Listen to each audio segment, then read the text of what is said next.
je voudrais faire mienne et partager avec vous cette phrase de Martin Luther qui dit « Même si on m'annonçait la fin du monde pour demain, aujourd'hui, je planterai un petit pommier. »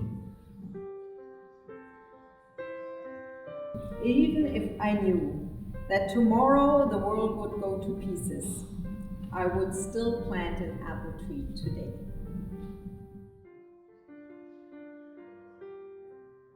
Je vais suggérer que nous fassions tout d'abord une distinction entre nature et création. Le texte biblique nous dit que quand Dieu crée, il y a déjà de la terre, sous forme de tohu-bohu, de chaos, mais il y a déjà de la terre. La nature, donc, préexiste à la création. Quand Dieu crée, il ne fabrique pas, il dit, il parle,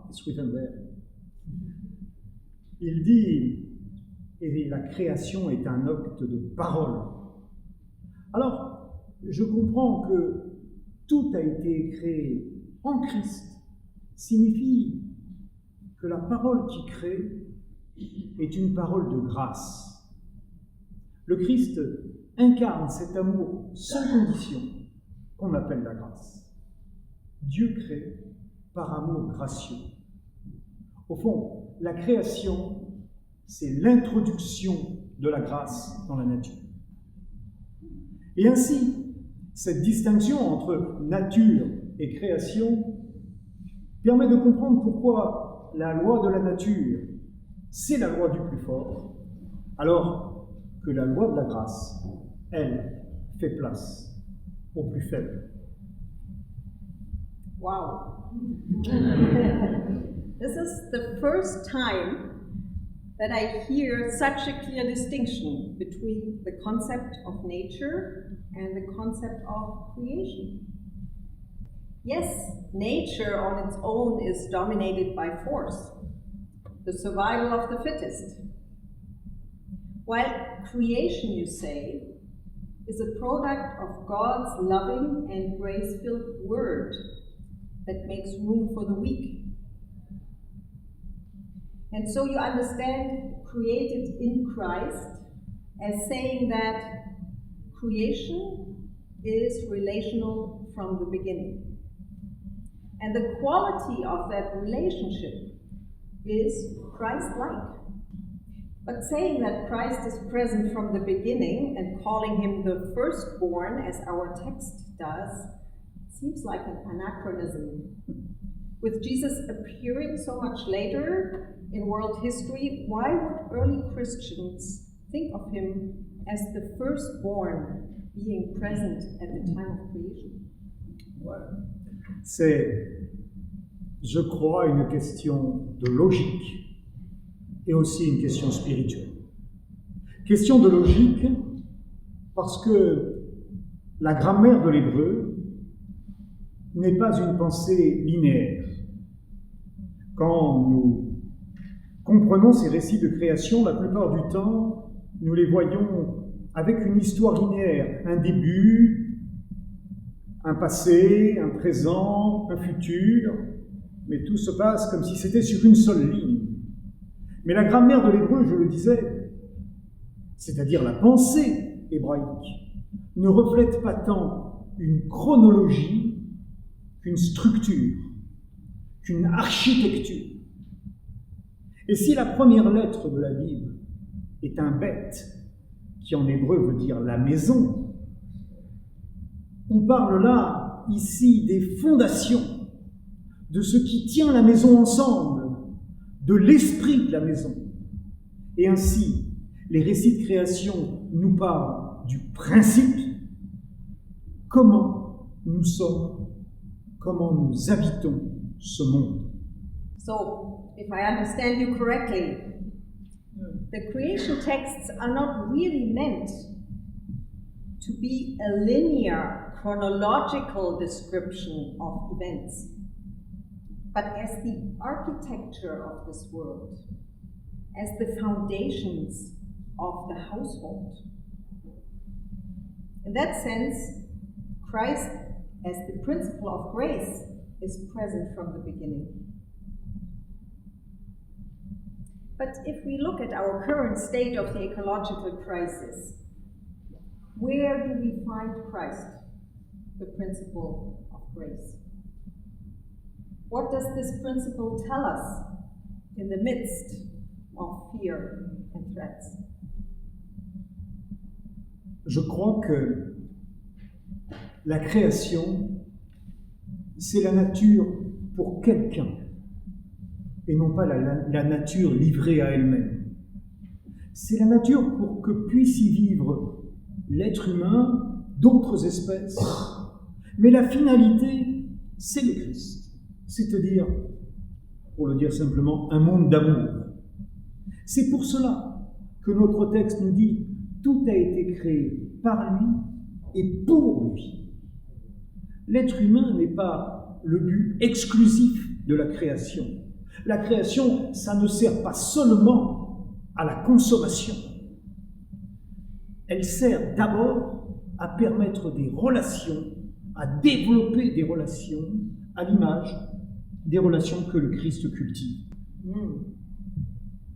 So coming back to your distinction between nature and creation, we can understand that all things have been created through him, the Christ, and for him, as our text says. So the human being is not the aim, the purpose, the end of creation. And nature is certainly not simply for the human consumption. Rather, the aim is to create a realm of loving relationships as Christ offers them. And coming back to our ecological crisis, what then does it mean to believe in a realm of loving relationships? Nous voyons aujourd'hui que la crise écologique suscite au moins deux grandes menaces. D'une part, le découragement. Il serait trop tard pour agir. Et plusieurs études récentes ont montré l'éco-détresse parmi les jeunes en particulier. Et puis d'autre part, il y a la tentation des pouvoirs politiques en général de trouver une issue, soit en déniant tout problème, en faisant comme s'il n'y en avait pas, soit en voulant développer, c'est pas encore le cas mais ça vient, des réponses très autoritaires.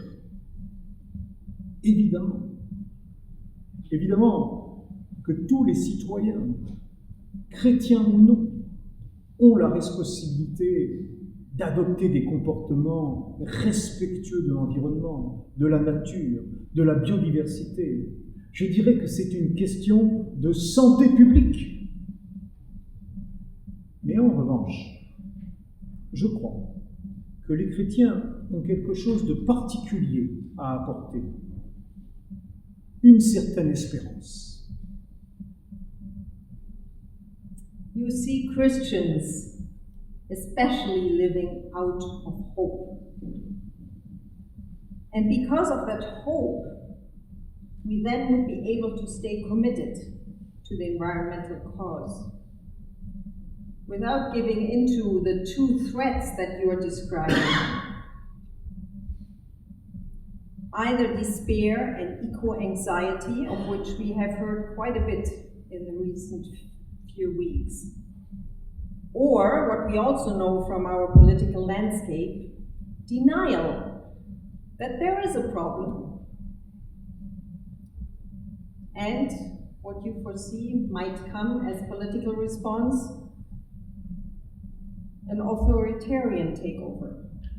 All these threats, you can say, we can counter and we can act despite them because of our Christian hope.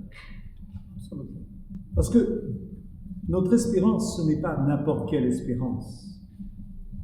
C'est une espérance qui est fondée sur ce que nous ne savons pas, comme dirait Paul. C'est une espérance qui est fondée hors de nous. Elle ne repose pas simplement dans nos capacités matérielles, intellectuelles, dans nos capacités technologiques ou scientifiques.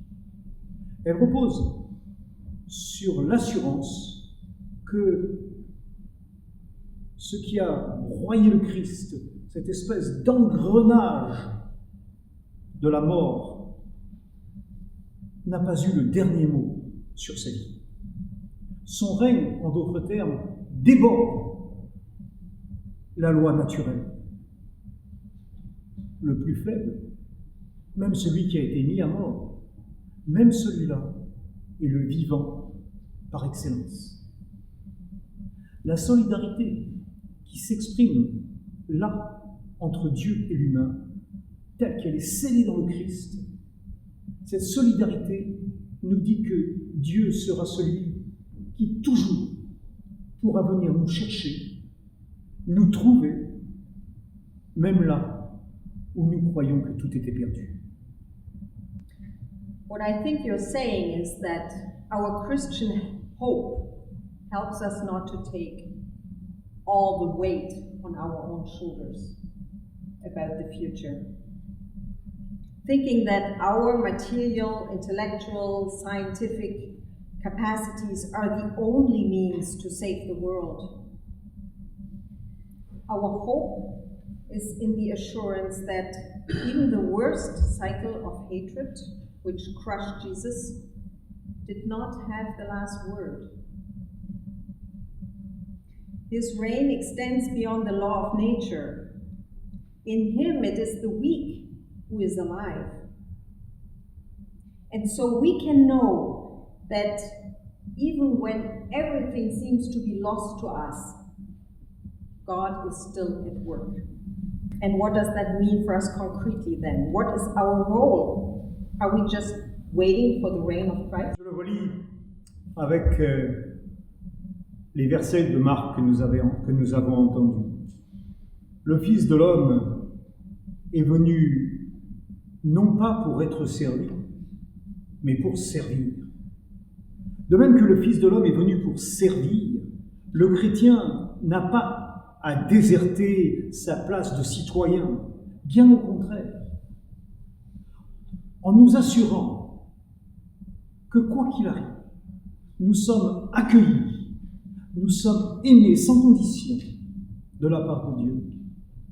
Dieu nous réserve un espace, nous ouvre un espace de liberté et un espace de responsabilité.